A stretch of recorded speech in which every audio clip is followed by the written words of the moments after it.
Sudah kemana aja? Seperti ini sudah kemana aja? Acara seperti ini. Sebelumnya pertama kali kesini Ustaz, Iya. terus ke Ustaz Rizal di Solo awal di Ramadan. Pernah ke sana. Terus ya kesini lagi, ini ada 3 nih. Ya, Pandeglang ya. Pandeglang.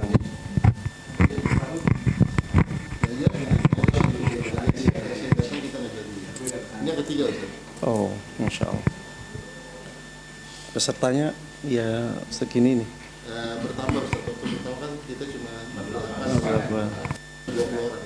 Masya Allah. Hal yang pertama dari komunitas bukan tajir Ustaz. Kita dari dulu itu pengen bikin pesantren, jadi buat bonding yayasan. Nah kalau sekarang yayasan di pesantren sama sebagian pengen tajir. Tajir itu apa? Yayasan. Betul ya, betul. Tajir itu satu Komunitas. Hmm.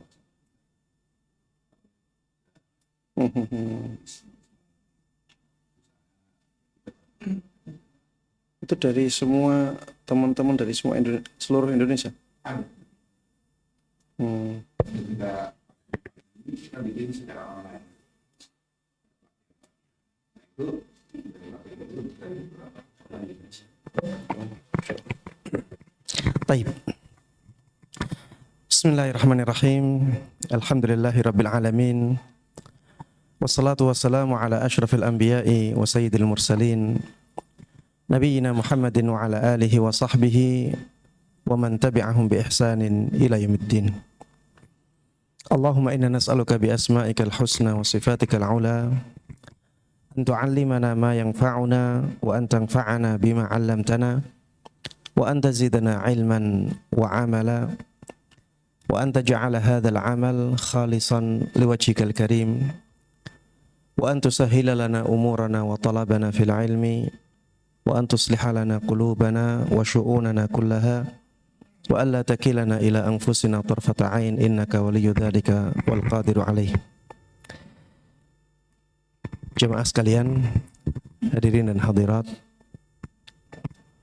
yang semoga dimuliakan dan dirahmati oleh Allah Subhanahu wa taala. Alhamdulillah, segala puji hanya bagi Allah Subhanahu wa taala yang telah memudahkan kita untuk bermajelis di tempat yang mulia ini, di Masjid Abdillah, dan ini terletak di Jember. Mudah-mudahan majelis kita ini benar-benar kita dasari dengan keikhlasan yang tinggi hanya untuk mengharapkan pahala dari Allah Subhanahu wa taala, dan mudah-mudahan darinya kita mendapatkan pahala yang agung dan ilmu yang bermanfaat, ilmu yang berkah yang bisa berpengaruh besar dalam kehidupan kita di dunia ini hingga di akhirat nanti. Amin amin ya rabbal alamin. Salawat dan salam, keberkahan dan kenikmatan semoga selalu terlimpahkan dan tercurahkan kepada Nabi Agung Muhammad sallallahu alaihi wasallam, begitu pula kepada seluruh keluarga beliau, seluruh sahabat beliau, dan seluruh kaum muslimin yang mengikuti beliau dan para sahabatnya dengan baik hingga hari akhir nanti. Ikhwati wa akhwati fillah, hadirin dan hadirat rahimana wa rahimakumullah. Pada kesempatan kali ini kita akan mengangkat temanya apa tadi yang disampaikan ke antum? Akidahmu membentuk kepribadianmu. Akidahmu membentuk kepribadianmu. Taib jamaah sekalian rahimana wa rahimakumullah. Akidah bisa diartikan atau didefinisikan dengan keyakinan yang tidak menyisakan keraguan sedikit pun. Itulah akidah. Keyakinan dalam hati yang tidak menyisakan keraguan sedikit pun. Akidah ini bisa benar, bisa salah. Makanya ada akidah sahihah, ada akidah batilah. Ada akidah yang lurus, ada akidah yang menyimpang. Kenapa ada akidah yang menyimpang? Karena memang bertentangan dengan dalil syariat, bertentangan dengan Islam. Tapi itu diyakini dengan seyakin-yakinnya oleh orang yang berakidah dengan akidah tersebut. Seperti misalnya ada orang yang akidahnya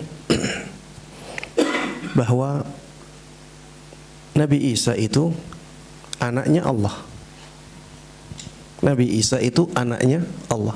Dia yakin dengan seyakin-yakinnya. Tidak ada sedikit pun keraguan dalam hatinya tentang ini.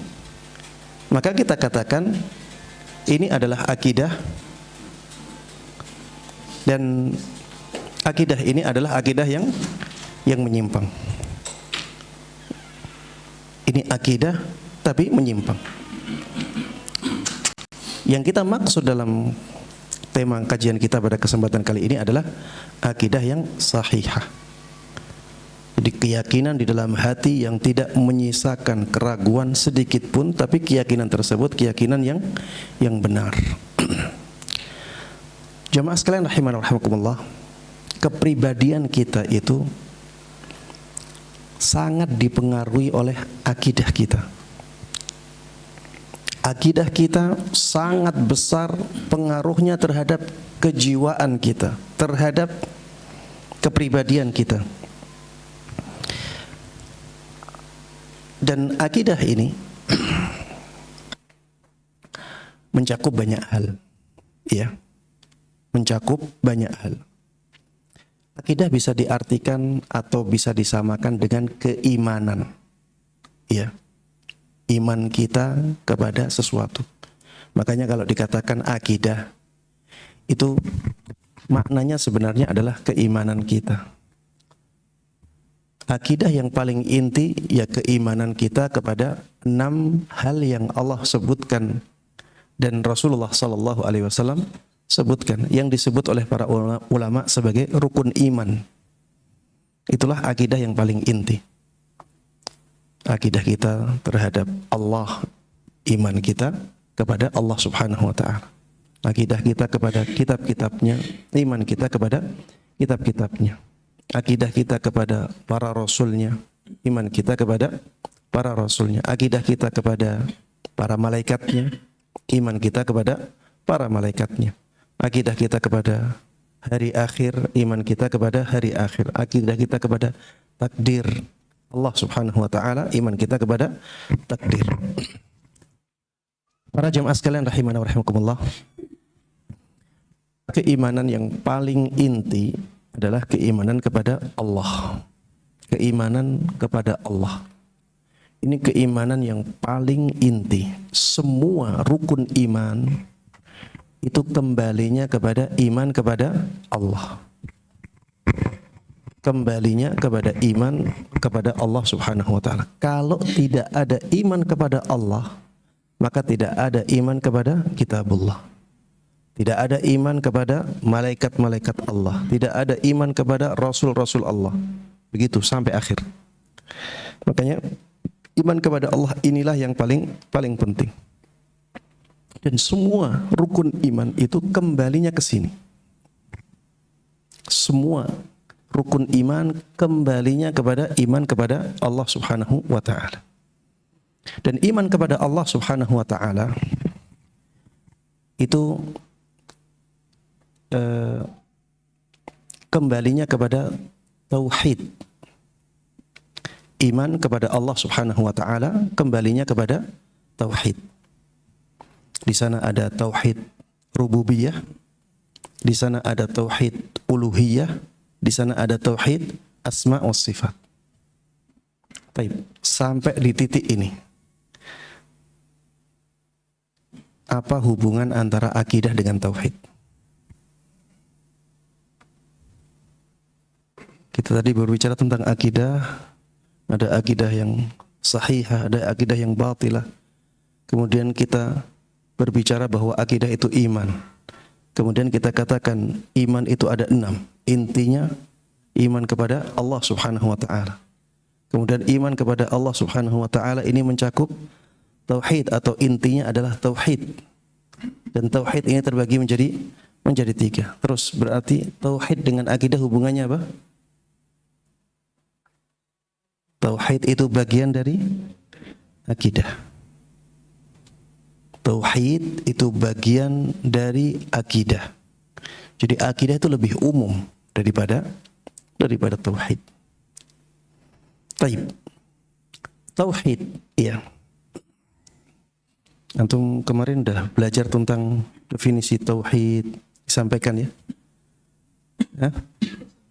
Ustaz Sabil, apa definisi tauhid yang beliau sampaikan? Tauhid itu apa? Mengesahkan Allah. Baik. Secara istilah, menjadikan Allah Subhanahu wa taala sebagai satu-satunya yang diibadahi. Baik. Itu tauhid atau tauhid uluhiyah. Menjadikan Allah satu-satunya yang diibadahi. Itu tauhid atau tauhid uluhiyah? Tauhid uluhiyah. Itu tauhid uluhiyah.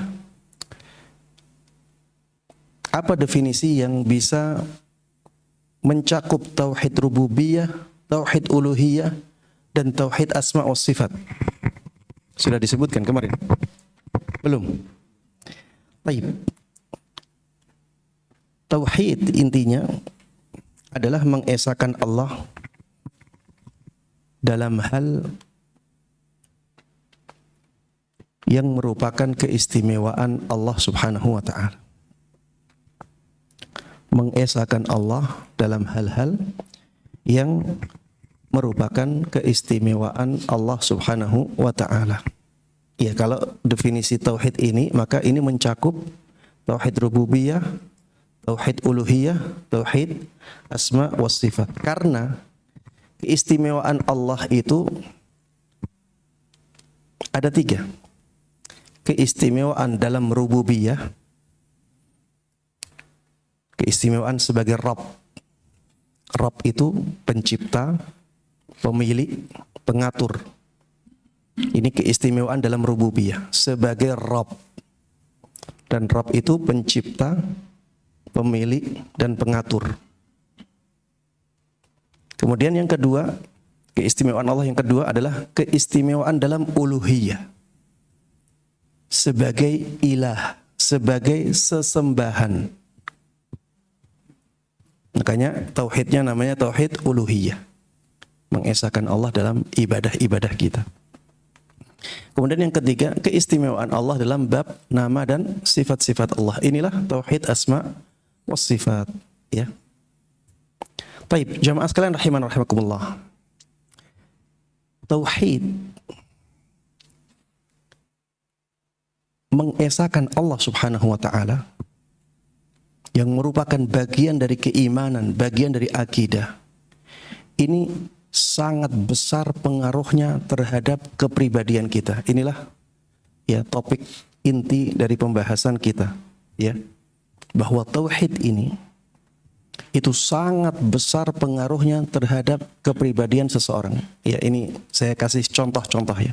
Misalnya, tauhid bisa menjadikan kita berjiwa mulia. Ini contoh pengaruh akidah terhadap kepribadian seseorang. Tauhid menjadikan kita berjiwa mulia dan tidak mau merendahkan diri kepada selain Allah.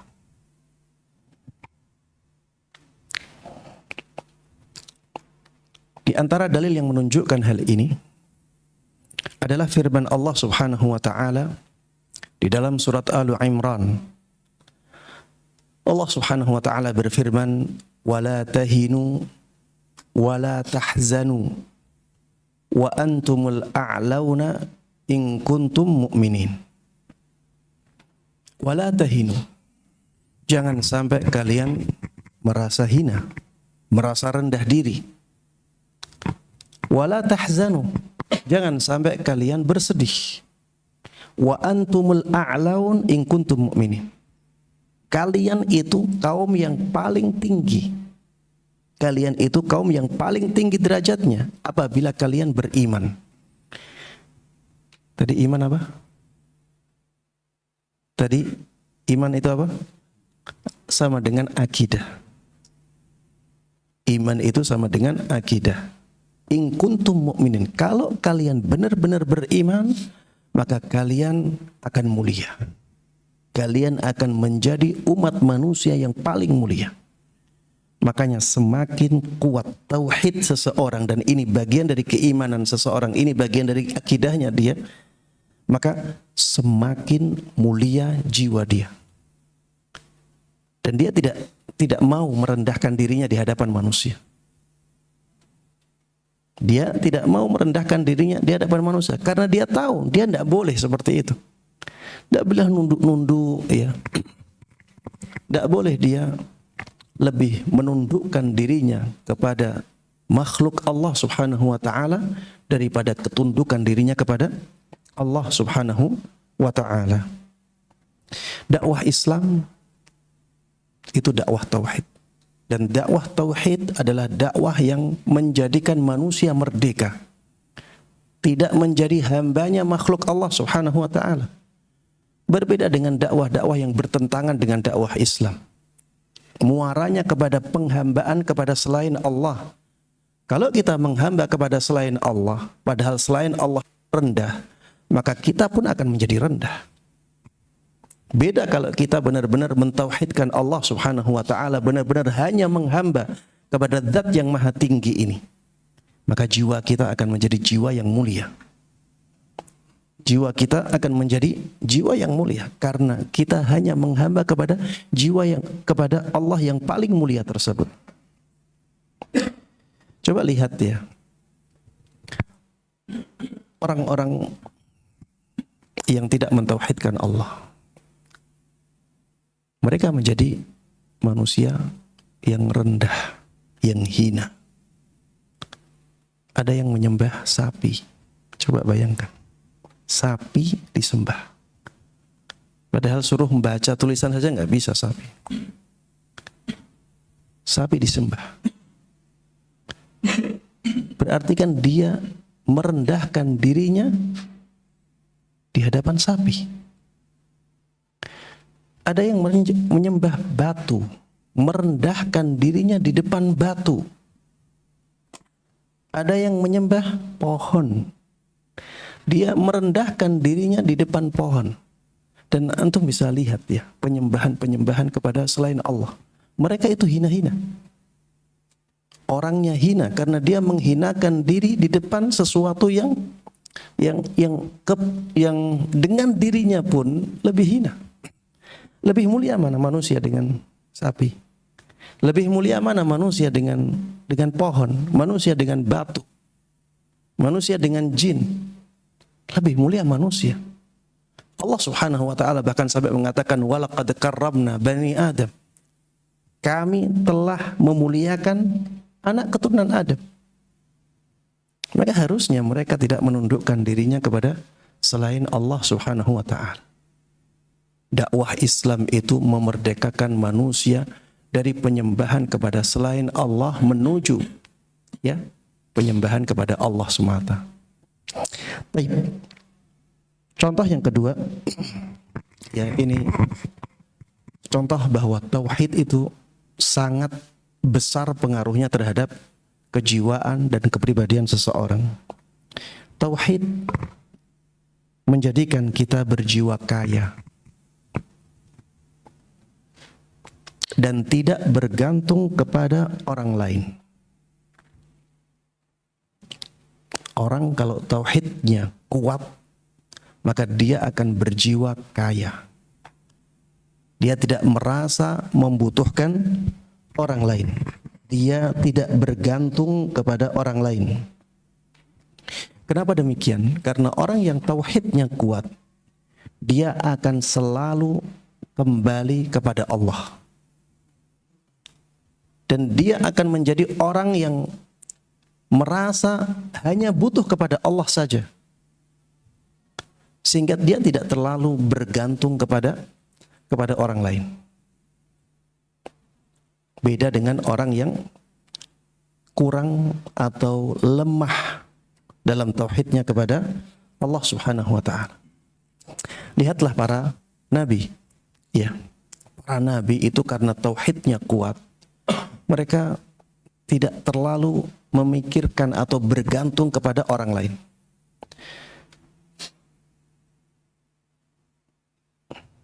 Lihat kisah Nabi Musa. Nabi Musa ketika terhimpit di depan beliau lautan, di belakang beliau tentaranya Fir'aun, sudah terhimpit. Bahkan ketika itu ya disebutkan oleh Allah Subhanahu wa taala dalam Al-Qur'an di surat Asy-Syu'ara ayat 61 sampai 66, ya.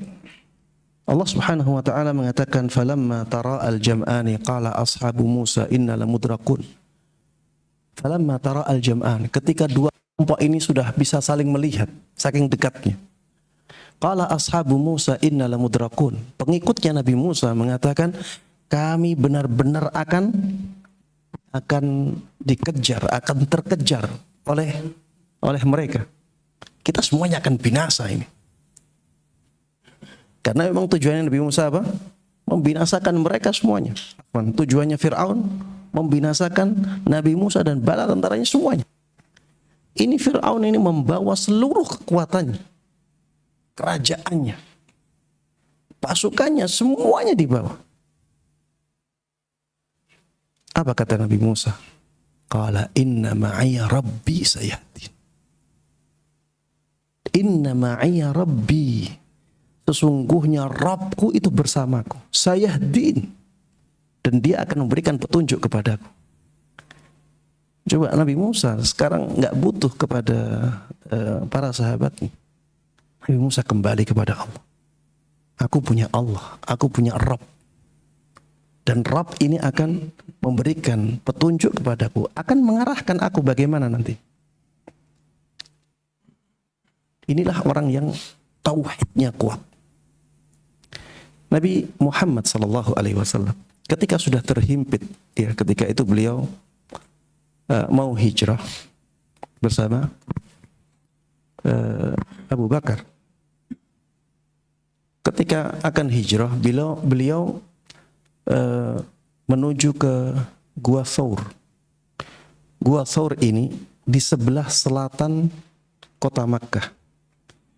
Padahal Madinah itu di sebelah utara kota Makkah. Beliau ingin mengecoh ya perhatian kaum musyrikin yang ketika itu ingin mengejar beliau. Beliau ke selatan dulu. Orang kalau ngejar Nabi, mendengar Nabi ke Madinah, ya mereka akan berpikir ini arahnya ke utara.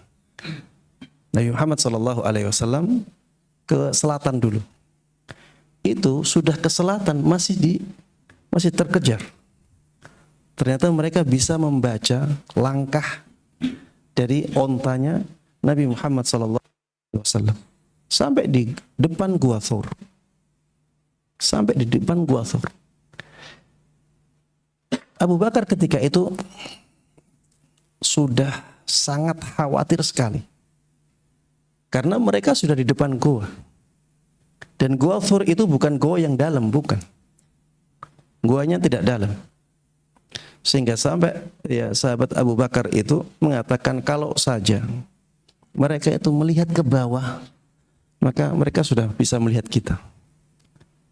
Tapi subhanallah, Rasulullah sallallahu alaihi wasallam ketika itu dengan sangat tenang mengatakan la tahzan innallaha ma'ana. Jangan bersedih, Allah bersama kita. Allah bersama kita. Ini orang yang bertauhid ya. Dia selalu ingat kepada Allah Subhanahu wa taala sehingga jiwanya itu menjadi ya jiwa yang benar-benar kaya. Dia tidak merasa butuh yang lain. Dia hanya butuh kepada Allah Subhanahu wa taala saja. Maka harusnya ya ketika kita benar-benar kuat tauhidnya, kuat akidahnya, harusnya perasaan seperti ini ya harusnya tercipta dalam jiwa kita. Kita benar-benar hanya membutuhkan Allah, kita tidak merasa butuh dengan yang lainnya. Ya memang manusia itu makhluk sosial ya, saling membutuhkan. Tapi perbedaan orang yang benar-benar mentauhidkan Allah Subhanahu wa taala, yang akidahnya kuat dengan yang lain, itu orang yang benar-benar mentauhidkannya ini tidak terlalu bergantung kepada manusia. Tidak terlalu mengandalkan manusia. Yang dia andalkan adalah Allah Subhanahu wa taala. Tempat bergantung satu-satunya yang sejati adalah Allah Subhanahu wa taala. Baik, contoh lain ya, misalnya ini pengaruh tauhid terhadap kepribadian atau kejiwaan seseorang. Tauhid menjadikan kita berjiwa kuat. Tauhid menjadikan kita berjiwa kuat dalam menghadapi ujian. Baik ujian tersebut adalah ujian yang berupa kesusahan ataupun ujian yang berupa kenikmatan. Orang yang mentauhidkan Allah Subhanahu wa taala, jiwanya akan kuat menghadapi ujian-ujian dalam hidupnya. Saat dia ditimpa oleh musibah berupa kesusahan, berupa kegagalan, ya, maka dia tidak stres. Saat dia diuji oleh Allah Subhanahu wa taala dengan kesuksesan, dia tidak sombong. Ini ya kejiwaan orang yang mentauhidkan Allah Subhanahu wa taala. Orang yang tauhidnya kuat, akidahnya kuat akan seperti ini, jiwanya stabil. Ya, benar-benar stabil. Dia gagal, tidak ada masalah. Ini takdir Allah Subhanahu wa taala. Allah yang menghendaki seperti ini. Takdir ini tadi masuk apa? Dalam akidah, dalam keimanan. Sudah takdir Allah seperti itu, Allah kehendaki seperti ini. Apapun usahaku, maka tidak akan mempengaruhi takdir ini. Sudah Allah berkehendak demikian. Orang yang demikian hatinya ringan ya. Hatinya rela dengan takdir, bahkan dia bisa mensyukuri takdir itu. Dia bisa bersyukur, bahkan sampai mensyukuri takdir yang kalau dia tidak beriman, maka dia akan sedih. Bahkan bisa down. Tapi dia karena tauhidnya, karena akidahnya, akhirnya dia malah bisa bersyukur kepada takdir Allah Subhanahu wa taala. Ketika dia berhasil, sukses, dia juga ingat bahwa ini juga takdir Allah. Ini juga takdir Allah, bukan karena aku yang hebat, tapi karena memang Allah mentakdirkan seperti ini. Sehingga dia tidak sombong. Dengan kehebatan apapun, kalau Allah tidak menghendakinya, pasti tidak akan terjadi. Ini ya pengaruh takdir terhadap kejiwaan kita, terhadap kejiwaan seseorang. Jamaah sekalian rahiman rahimakumullah. Coba kita lihat negara mana yang paling banyak bunuh dirinya. Jepang, terus Korea, negara-negara ateis, negara-negara ateis. Jadi Jepang itu sekarang ya masyarakatnya kebanyakan ateis. Agama hanya sebagai apa? Budaya, simbol budaya saja. Korea juga demikian.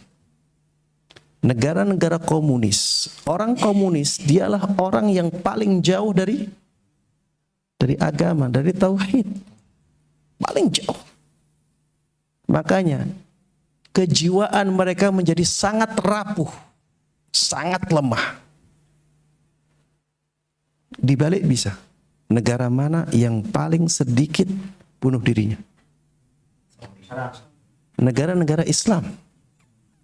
Semakin kuat tauhidnya, maka semakin sedikit bunuh dirinya.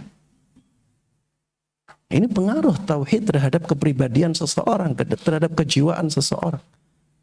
Orang dengan tauhidnya akan sangat kuat sekali. Jangan dikira sahabat-sahabat Nabi Muhammad SAW dahulu menang dengan senjatanya. Enggak. Mereka itu menang dengan tauhid, dengan keyakinannya. Mereka disepelekan oleh kaum musyrikin. Orang-orang kafir Quraisy itu menyepelekan mereka. Kenapa? Kenapa? Persenjataannya seperti itu. Orang-orangnya mungkin juga tidak sesejahtera kaum musyrikin. Mungkin perawakannya mungkin juga kurus-kurus. Karena miskin-miskin sahabat Nabi Muhammad SAW. Senjatanya pun ya sederhana. Kendaraannya pun sedikit. Tapi subhanallah, dengan akidah mereka, dengan keyakinan, keimanan mereka yang sangat kuat, mereka menjadi kuat sekali. Mereka tidak takut kepada siapapun kecuali kepada Allah Subhanahu wa ta'ala. Baik. Para jemaah sekalian rahimana wa rahimakumullah. Contoh yang keempat. Ini masih berapa menit? Sampai jam berapa ini? Sampai jam 6. Baik. Ya, baru setengah jam ya? Ya Ustaz, insyaallah. 20 menit lagi Ustaz. 20 menit lagi bisa. 20 menit. Baik, contoh yang keempat.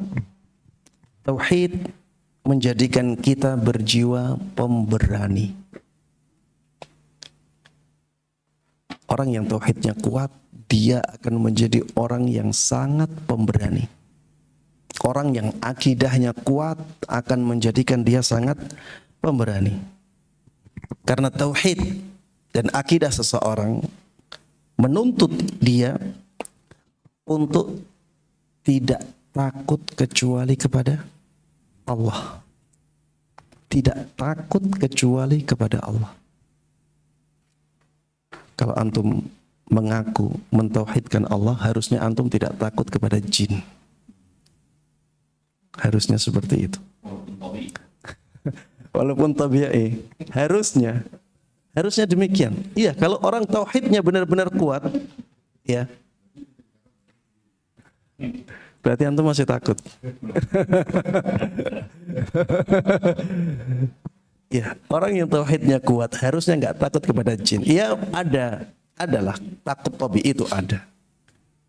Takut tabi'i itu ada, tapi dia bisa mengalahkan ketakutan itu harusnya. Ketakutan seseorang kepada selain Allah itu akan menyusut, akan melemah ketika ketakutan dia kepada Allah semakin kuat. Ketika tauhid seseorang itu kuat sekali, maka dia akan merasa menyepelekan yang lainnya. Dia tidak akan takut kepada jin, kepada hal-hal yang lain, kepada misalnya sesuatu yang mengancam kehidupan dia. Dia menjadi pemberani. Apalagi keimanan dia kepada takdir, ya misalnya. Kalau sudah takdirnya seperti itu terus memang kita bisa apa? Misalnya ya, ada ancaman. Kamu kalau tidak melakukan seperti ini, hidupmu akan runyam. Rizkimu akan sempit, akan seret. Orang yang mentauhidkan Allah Subhanahu wa ta'ala, akidahnya kuat, tidak akan takut seperti ini. Ana atau saya diperintahkan oleh Allah untuk bekerja, saya akan bekerja. Dan saya juga diberikan penjelasan oleh Allah bahwa rizki itu sudah dijamin. Allah memerintahkanku untuk bekerja sesuai dengan syariat Islam, yang penting ada usaha. Adapun nanti hasilnya, maka itu terserah kepada Allah Subhanahu wa ta'ala. Kalau memang jatah rizkiku sekian, ya akan jadi sekian. Walaupun kita menutup semua pintu yang diharamkan oleh Allah yang terlihat menggiurkan. Kalau memang itu jatah rizki saya, akan sampai kepada saya. Orang yang mentauhidkan Allah Subhanahu wa ta'ala dan akidahnya kuat akan punya pola pikir yang seperti ini. Dia akan berusaha untuk menjauhi hal-hal yang membahayakan dia. Dan dia tetap yakin bahwa Allah akan menyampaikan rizki itu kepada dia. Ini orang yang mentauhidkan Allah, jiwanya menjadi jiwa yang pemberani. Ini yang ada di sahabat Nabi Muhammad sallallahu alaihi wasallam. Ini yang ada di mujahidin fisabilillah. Tidak ada yang lebih berani daripada kaum muslimin ketika berperang. Tidak ada. Karena akidah mereka. Bukan karena persenjataan mereka. Mereka mencari mati. Ketika perang yang mereka cari adalah mati. Karena akidah mereka, kalau saya mati di jalan Allah, maka saya akan menjadi mulia. Itulah yang dicari oleh mereka. Ya, makanya akidah tauhid itu menjadikan kita berjiwa pemberani. Taib. Nabi Ibrahim, coba lihat. Sangat berani sekali Nabi Ibrahim itu. Untuk bisa bayangkan, Nabi Ibrahim pernah menjadi satu-satunya orang yang bertauhid bersama istrinya. Selain mereka berdua melakukan kesyirikan, terjatuh ke dalam kesyirikan. Tapi subhanallah, sangat berani sekali.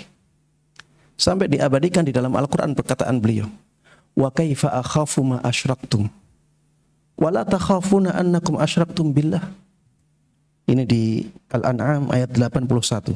Ini menunjukkan keberanian Nabi Ibrahim yang sangat luar biasa. Ditentang oleh masyarakatnya dengan penentangan yang keras. Tapi beliau tidak takut. Wa kaifa akhafu ma asyraktum. Bagaimana aku takut dengan apa yang dengan Tuhan-Tuhan kalian yang kalian sekutukan Allah dengan Tuhan-Tuhan tersebut. Aku tidak takut sama sekali. Wala takhafuna annakum asyraktum billah. Sedangkan kalian tidak takut kepada Allah Subhanahu wa taala ketika kalian melakukan kesyirikan. Ngapain anda takut? Kalian saja enggak takut. Itu padahal Nabi Ibrahim orang yang lemah ketika itu. Tapi keyakinan beliau sangat luar biasa.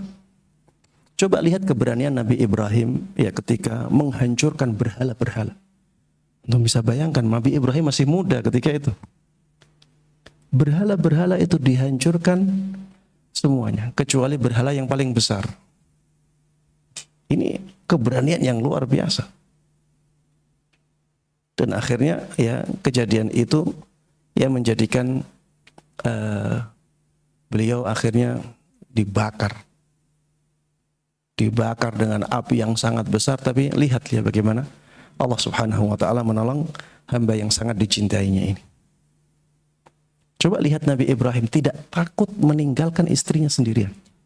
Subhanallah. Itu bisa bayangkan Siti Hajar bersama anaknya Nabi Ismail ditinggal oleh Nabi Ibrahim. Nabi Ibrahim benar-benar tawakal di sini. Jadi ketakutan itu akan hilang ketika tauhid seseorang memang benar-benar kuat. Ya, makanya ya di antara pengaruh yang sangat bagus ya terhadap kepribadian seseorang dari tauhid adalah bahwa tauhid ini bisa benar-benar menjadikan seseorang benar-benar berjiwa pemberani. Orang yang mentauhidkan Allah tidak akan takut kepada mitos, ya, tidak akan takut kepada khurafat, karena ya dia tahu bahwa takut-takut kepada hal-hal yang tidak jelas seperti itu tidak dibolehkan di dalam Islam. Baik, contoh yang kelima. Bagaimana pengaruh akidah dan tauhid terhadap kepribadian seseorang. Tauhid bisa menjadikan kita berjiwa optimis. Keoptimisan seseorang itu menjadi sangat kuat ketika akidahnya kuat. Ketika tauhidnya kuat. Makanya kita itu seringkali terheran-heran dengan orang yang kelihatannya sederhana, tapi tauhidnya sangat luar biasa. Dari sisi misalnya finansial sangat terbatas, ya. Dari sisi linknya juga sangat terbatas. tapi dia punya optimisme yang sangat luar biasa dengan keberhasilan dakwahnya. Ya, kita melihat ada sebagian dai yang seperti ini. Optimisnya luar biasa. Yang ada di pikiran dia, Allah itu maha berkuasa atas segala sesuatu. Dan Allah berkuasa untuk memenangkan dakwah ini di tempat ini. Padahal ya, kalau perhitungan orang biasa itu sangat jauh. Sangat jauh. Kekuatan finansial lemah, kekuatan badan dia lemah, kekuatan link dia lemah.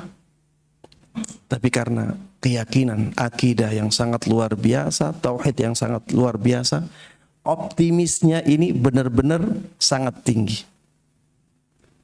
Makanya para jemaah sekalian rahimana rahimakumullah, perhatikan tauhid, ya, perhatikan akidah kita.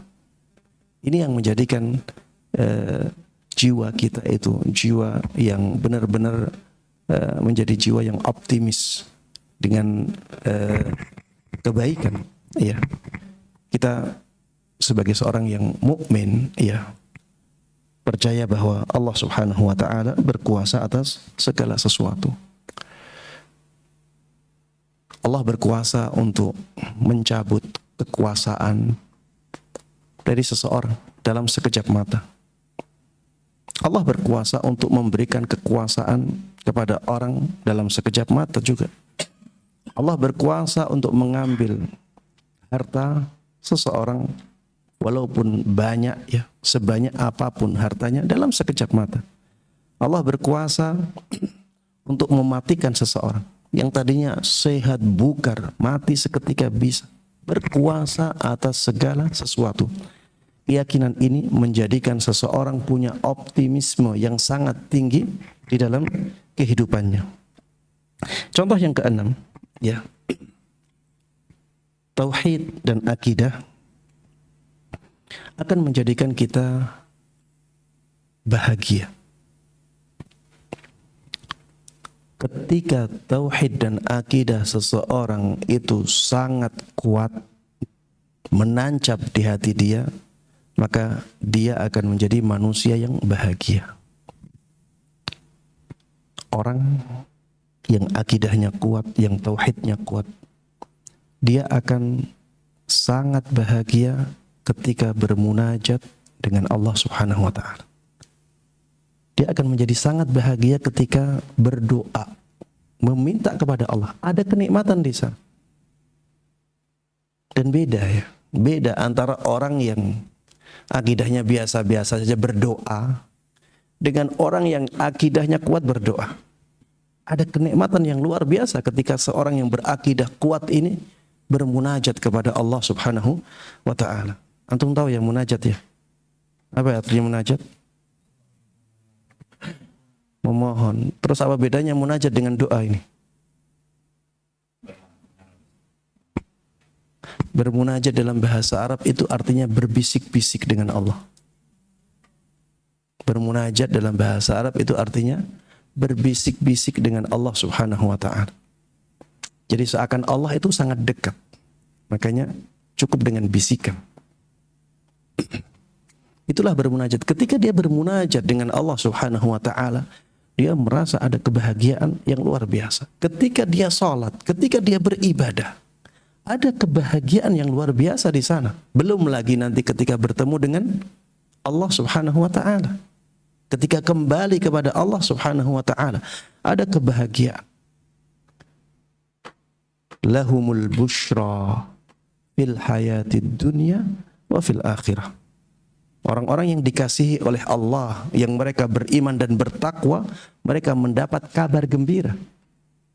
Kabar gembira dari Allah Subhanahu wa taala dalam kehidupan dunia dan dalam kehidupan akhirat. Ini artinya apa? Artinya ketika kita benar-benar mentauhidkan Allah, kita akidahnya kuat, maka kita akan menjadi orang yang bahagia karena mendapatkan apa?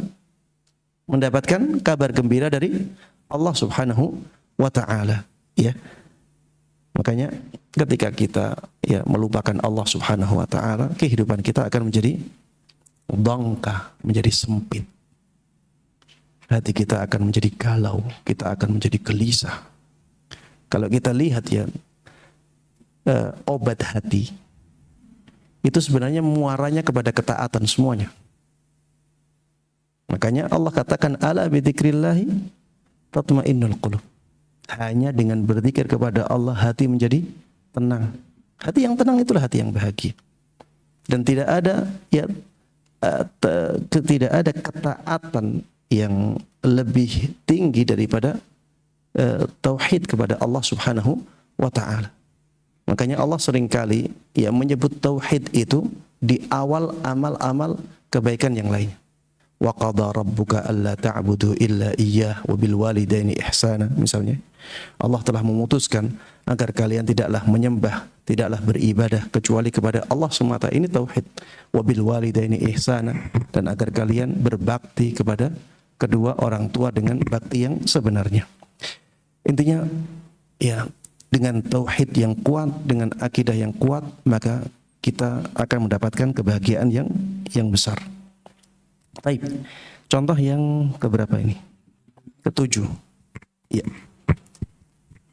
Contoh pengaruh tauhid dan akidah kepada kepribadian seseorang atau kejiwaan seseorang adalah tauhid bisa menjadikan jiwa kita terarah. Tauhid bisa menjadikan jiwa kita terarah. Jadi dia tahu arah kehidupannya. Antum bandingkan ketika belum ngaji dengan ketika setelah ngaji. Ketika antum kenal dakwah sunnah dengan sebelum kenal dakwah sunnah.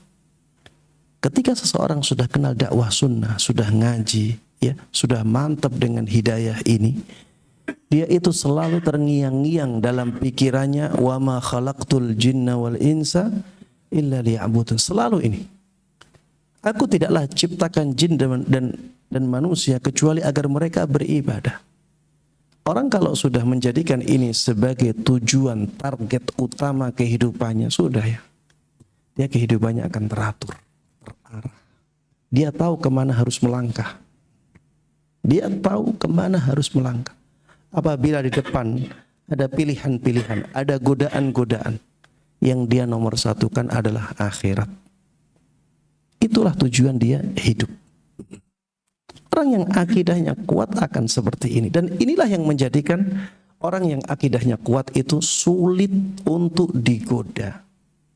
Sulit untuk digoyahkan. Karena dia sudah punya target. Dia sudah tahu kemana harus melangkah. Baik. Yang berikutnya, anak cepatkan. Ini masih ada 2 poin. Contoh yang ke-8, tauhid dan akidah bisa menjadikan jiwa kita sosialnya tinggi. Menjadikan kita kuat dalam tenggang rasa. Menjadikan kita berjiwa sosial. Kenapa? Karena orang yang punya keimanan yang kuat, keimanannya akan mendorong dia untuk ingat kepada saudara-saudaranya sesama iman. Karena dia meyakini bahwa kaum mukminin itu saudara. Innamal mu'minuna ikhwah. Innamal mu'minuna ikhwah. Dia akan semakin tinggi jiwa solidaritasnya. Makanya orang-orang itu sebenarnya heran ya dengan adanya banyak lembaga-lembaga sosial yang dimiliki oleh teman-teman sunnah. Seperti jamur. Saking banyaknya. Padahal kalau dilihat ya, orang-orang yang kenal sunnah ini, yang kaya dari mereka itu gak banyak. Kebanyakan orang-orang yang sederhana, yang miskin. Coba antum lihat di daerah-daerah. Banyak yang miskin. Ya, kita aja kadang-kadang sulit ya untuk berpikir gimana sih membuat sebuah daerah atau komplek yang bisa berkumpul di sana teman-teman kita sesama ngaji. Kenapa? Karena mereka tidak punya kekuatan finansial. Tapi subhanallah, lembaga-lembaga sosial di Indonesia ini yang paling banyak dari teman-teman sunnah. dari teman-teman sunnah. Karena apa? Mereka punya jiwa solidaritas yang tinggi. Mereka tahu bahwa orang-orang yang terkena bencana itu adalah saudara-saudara mereka. Inilah orang yang akidahnya kuat, yang tauhidnya benar-benar lurus, tauhidnya tinggi. Mereka punya jiwa sosial yang luar biasa. Kemudian yang terakhir, tauhid dan akidah seseorang menjadikan jiwanya semangat dalam menerapkan syariat Islam. Tauhid dan akidah seseorang menjadikan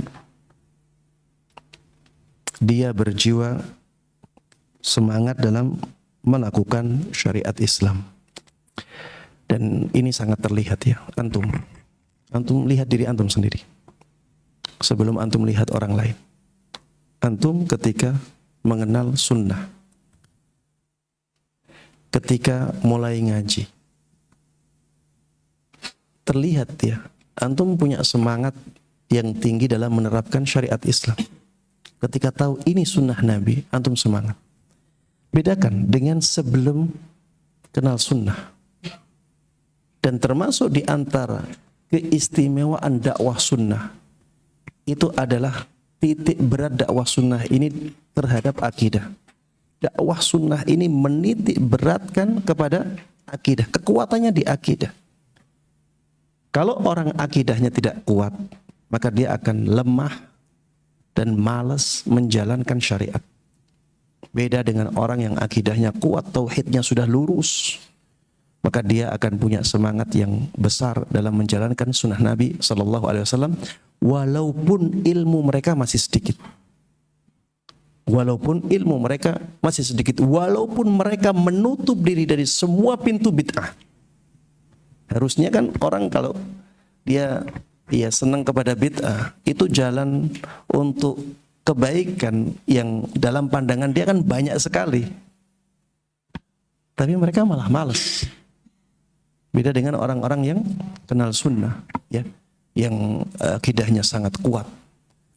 Kelihatannya di depannya ya terbatas jalan-jalan untuk menjalankan ibadah, tapi subhanallah dengan yang terbatas itu benar-benar dimaksimalkan oleh dia untuk menjalankan atau untuk mendapatkan kebaikan. Baik, demikian yang bisa saya sampaikan dalam kesempatan kali ini. Sudah jam 5. Mudah-mudahan yang Ana sampaikan bermanfaat untuk Ana sendiri dan juga untuk antum sekalian. Mudah-mudahan Allah juga berikan taufik kepada kita untuk bisa dengan baik dan mudah dalam mengamalkan dan mengajarkannya kepada orang lain. Amin amin ya rabbal alamin. Sallallahu wasallam wa baraka ala nabiyyina Muhammadin wa ala alihi wa sahbihi wa man tabi'ahum bi ihsanin ila yaumiddin. Alhamdulillahi rabbil alamin. Jazakumullah khairan Ustaz atas penyampaian materi pada sesi ke-6 di sore hari ini. Baik, kepada para peserta kami persilakan untuk yang ingin bertanya.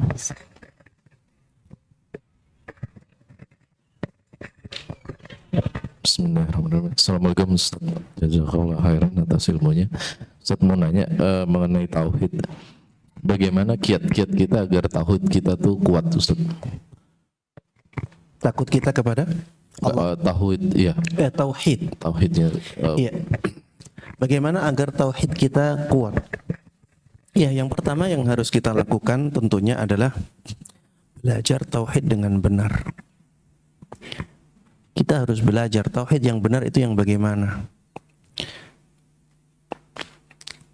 Kalau kita ya dasar tauhidnya itu lemah, ya, maka ini akan sangat mempengaruhi kekuatan tauhid kita. Ini akan sangat mempengaruhi kekuatan tauhid kita. Dan ana sarankan ya bagi yang sudah semangat ngaji, ya, diubah cara belajarnya. Jangan ya cara belajarnya itu jangan sporadis ya, tidak ada arah gitu. Kalau bisa belajarnya sekarang diatur, mulai dari yang paling rendah, kemudian meningkat sedikit, dan ana menyarankannya untuk memulainya dari ilmu akidah. Mulai dari ilmu akidah, dari yang paling ringan. Dan alhamdulillah ya, ada Ustadz Abdullah Rai ya dengan HSI-nya. Ada juga Ustadz Firanda ya, dalam kajian-kajian beliau yang sudah Masya Allah diatur secara runut ya. Itu bisa dijadikan sebagai sebagai tahapan-tahapan untuk mempelajari akidah yang benar. Setelah kita mempelajari akidah yang benar ya, maka setelah itu kita harus punya ya usaha atau memaksa diri untuk menerapkan akidah tersebut dalam kehidupan kita. Ini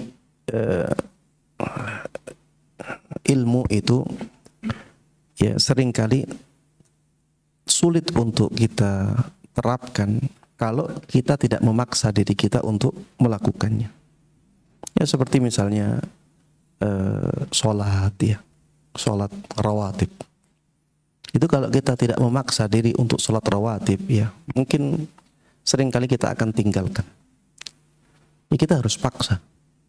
Begitu pula dengan masalah tauhid, masalah akidah, ilmu-ilmu yang lain juga demikian. Seringkali untuk menerapkannya pertama kali ya kita butuh pemaksaan diri. Butuh pemaksaan diri. Misalnya sebelum belajar atau sebelum kenal sunnah sulit untuk bersedekah. Kalau bersedekah itu ada rasa sayang, rasa eman ya. Maka untuk memulainya harus ada paksaan. Saya paksa saya bersedekah dengan sepertiga harta saya. Saya paksa bersedekah dengan setengah harta saya. Ada paksaan untuk itu. Saya paksa untuk bersedekah dengan nominal sekian. Ketika dipaksa dan akhirnya bisa, ternyata tidak mempengaruhi kehidupan dia. Dari situlah nantinya akan punya keberanian untuk menerapkan ilmu tersebut. Begitu pula dengan tauhid. Ya, begitu pula dengan tauhid kita harus paksa. Kemudian yang ketiga, ya kita juga ya jangan melupakan doa ya kepada Allah Subhanahu wa taala. Jangan melupakan doa ya agar kita diberikan taufik untuk bisa mengamalkan ilmu tersebut ya dengan baik ya. Berdoalah agar Allah menjadikan ilmu kita bermanfaat. Kalau ilmu tersebut ilmu tauhid, maka ya manfaat ilmu tauhid ya dengan diterapkan dalam kehidupan ya, dan penerapan itulah yang menjadikan kita mendapatkan maslahat yang besar ya. Wallahu a'lam.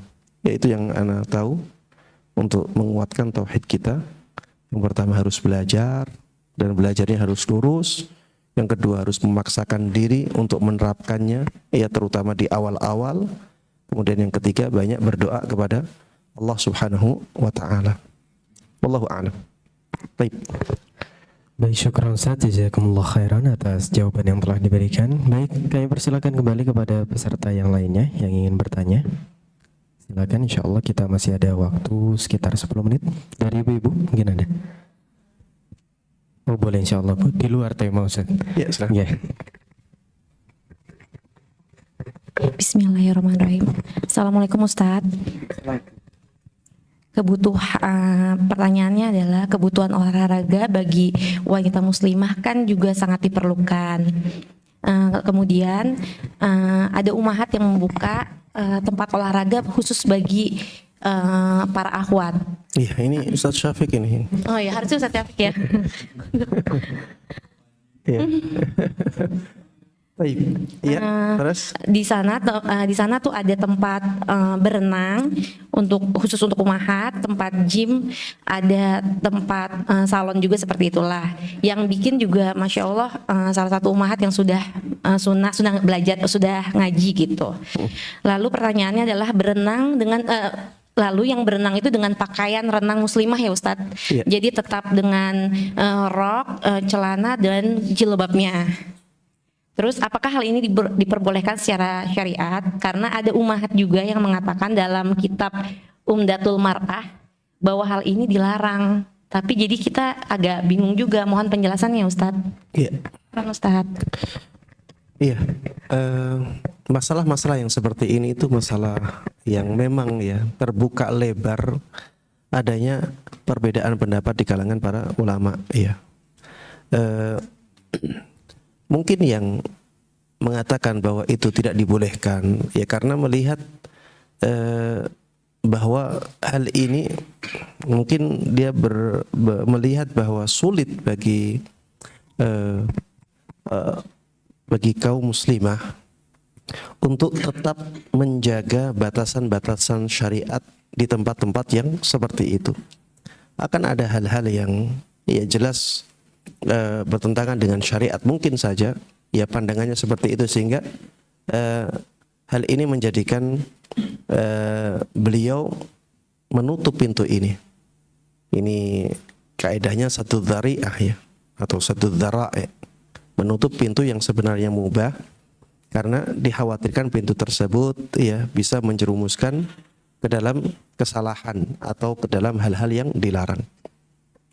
Bagi yang mengatakan boleh ya, maka dalilnya jelas ya, pada asalnya memang dibolehkan karena ini bukan masalah ibadah ya.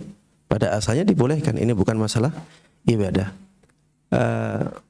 Dibolehkannya ya dengan batasan-batasan yang sudah ditentukan. Ya, mereka kan pasti akan membuat batasan-batasan. Ya, nanti pakaiannya harus seperti ini, ya. Tidak boleh misalnya ada yang membawa ya kamera misalnya. Ya. Misalnya tidak boleh ada laki-laki yang masuk ya. Petugas-petugasnya juga harus perempuan semuanya ya. Ya, yang seperti ini kan pasti ada aturan-aturan seperti itu yang menjadikan yang dikhawatirkan terjadi dari larangan-larangan tersebut bisa diminimalisir atau bahkan ditiadakan. Kalau memang bisa ditiadakan atau paling tidak diminimalisir ya dengan sebaik mungkin, maka ya pada asalnya yang seperti ini dibolehkan. Ya, Anda melihat pada asalnya dibolehkan. Kalau misalnya ada yang melarangnya, ya silahkan, ini memang masalah yang sangat mungkin untuk diperselisihkan oleh para ulama ya. Biasanya sebabnya karena memang perbedaan dalam menerapkan kaidah. Misalnya, bisa enggak sih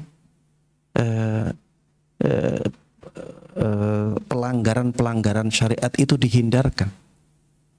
Ini kan bisa jadi orang ragu. Kayaknya enggak bisa deh pelanggaran-pelanggaran syariat itu dihindarkan kalau yang seperti ini. Bisa jadi orang ragu. Kalau ragu kan berarti akan ada pelanggaran, kemungkinan besar ada pelanggaran syariat. Kalau kemungkinan besar ada pelanggaran syariat kan dia akan melarangnya. Bisa jadi orang menganggap bahwa yang seperti itu bisa. Kita bisa wajibkan aturan-aturan, kita bisa kontrol agar aturan-aturan tersebut diterapkan sehingga pelanggaran-pelanggaran itu insya Allah tidak ada atau bahkan atau kalau ada pun sangat sedikit sekali. Maka kalau dia punya keyakinan seperti itu tentunya akan membolehkan. Karena kenapa tidak dibolehkan? Enggak ada alasan lagi. Karena yang pada asalnya dibolehkan. Ya, wallahu a'lam.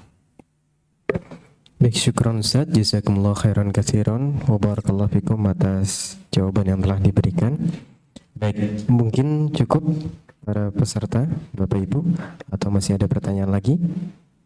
Satu lagi, ya, sebagai pertanyaan penutup singkat saja, silakan. Bismillah, Assalamualaikum warahmatullahi wabarakatuh. Waalaikumsalam. Jazakallah khairan Ustaz atas ilmu dan waktunya. Ana mau bertanya nih Ustaz. Apabila kita berada di kondisi yang memang masih berjuang gitu Ustaz ya.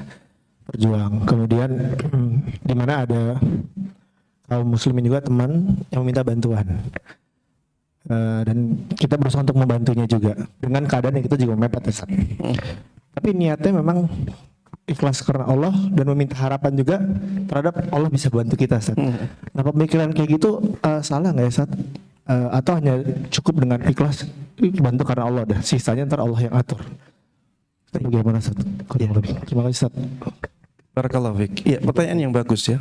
Dan ini banyak ditanyakan oleh kaum muslimin ya. Apakah ketika kita membantu orang dengan harapan nanti Allah membantu kita, apakah ini mengganggu keikhlasan?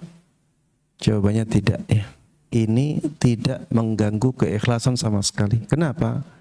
Karena Allah yang mengatakan kepada kita bahwa Allah akan bantu kita ketika kita bantu orang lain, ya.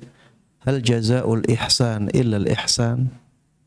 Bukankah kebaikan itu balasannya adalah kebaikan?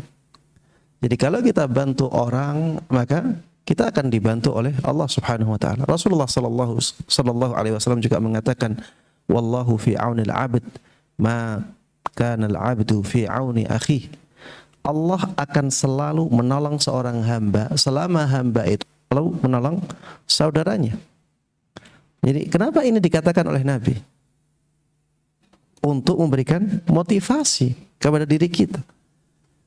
Sehingga kita boleh-boleh saja ya membantu orang dengan tujuan agar nantinya Allah Subhanahu wa taala banyak membantu kita. Rasulullah sallallahu alaihi wasallam juga mengatakan dalam hadis qudsinya, ya ini hadis qudsi ya, Rasulullah mengatakan bahwa Allah berfirman, ya bani Adam unfik alaik, wahai anak Adam berinfaklah, maka aku akan berinfak kepadamu. Ini untuk apa disampaikan oleh Nabi kita Muhammad sallallahu alaihi wasallam? Untuk memberikan motivasi. Maka mengapa kita tidak boleh menjadikan itu sebagai motivasi kita dalam beribadah? Boleh. Ya, sebagian orang bahkan sampai keterlaluan ya, sampai berlebih-lebihan mengatakan kita beribadah itu tidak boleh mengharapkan surganya. Kita beribadah itu tidak boleh ya takut kepada nerakanya. Subhanallah. Siapa yang mengatakan seperti itu? Allah sampai mengatakan wattaqun nar allati u'iddat lil kafirin. Takutlah kalian kepada neraka yang dipersiapkan untuk orang-orang yang kafir. Allah Subhanahu wa taala mengatakan wa basyiril ladzina amanu wa 'amilus salihati anna lahum jannat. Berikanlah kabar gembira kepada orang yang beriman dan beramal saleh bahwa bagi mereka surganya. Ini kan dikatakan oleh Allah, kita diperintahkan untuk takut neraka, kita diperintahkan untuk berharap mendapatkan surga. Ya, maka ya yang seperti ini tidak ada masalah. Ikhlas itu ketika kita melakukan sesuatu untuk mengharapkan balasan dari siapa? Dari Allah. Baik, bukankah misalnya bantuan Allah yang kita harapkan itu dari Allah? Bukankah balasan berupa rizki yang lebih banyak dan lebih berkah itu juga kita berharapnya dari Allah? Berarti sebenarnya ini enggak mengganggu keikhlasan. Kalau kita bantu orang agar dibantu oleh Allah, bukankah kita mengharapkan bantuan ini dari Allah? Iya. Berarti ini tidak merusak keikhlasan sama sekali. Ketika kita takut neraka, bukankah kita maksudnya takut siksaan Allah? Iya, neraka itu siksaan Allah Subhanahu wa taala. Jadi muaranya kepada Allah lagi. Sehingga itu tidak merusak keikhlasan. Bukankah kita ketika kita mengharapkan surga, maksudnya agar Allah membalas kita dengan surganya? Itu maksudnya. Jadi ini keikhlasan. Ya, ini tidak keluar dari koridor keikhlasan, yaitu melakukan sesuatu untuk mengharapkan balasan dari Allah Subhanahu wa taala. Ketika kita misalnya silaturrahim, ya, menguatkan tali kekerabatan atau menjaganya dengan harapan agar umur kita dipanjangkan, dengan harapan agar rizki kita dilapangkan, kita berharapnya kepada siapa? Kepada Allah saja. Sehingga itu tidak keluar dari keikhlasan sama sekali, karena kita mengharapkan balasan itu hanya dari Allah semata, ya. Tapi balasannya bermacam-macam, ya. Balasannya bermacam-macam. Allah taala alam. Barakallahu fikum. Cek. Baik, Baik Ustaz, jazakumullah khairan katsiran wa barakallahu fikum atas jawaban-jawaban dan ilmu yang telah diberikan pada sesi ke-6 daurah dan rihlah ilmi sore hari ini dengan judul Akidahmu Membentuk Kepribadianmu yang masih dalam rangkaian daurah dan rihlah ilmi Tajir. Baik, semoga ilmu yang kita dapatkan menjadi ilmu yang barokah, bermanfaat, dan semoga Allah mudahkan kita untuk mengamalkan dalam kehidupan sehari-hari.